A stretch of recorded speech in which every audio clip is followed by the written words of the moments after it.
Good afternoon. I wanted to get some information out about something Sarah pointed out. So when you are working on your LCD NCD assignment, one thing to note is if you can't pull up anything by a CPT code, you can also use the descriptions. And I can tell you that NCD edits you actually cannot look up by the CPT code because there's no CPT associated with it.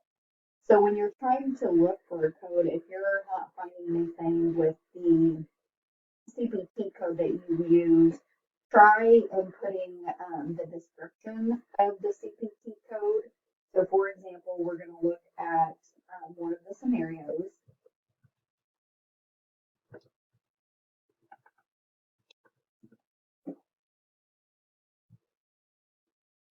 So when I searched here, I can see that this procedure has an active NCD. So if I click on this, it's going to show me more information.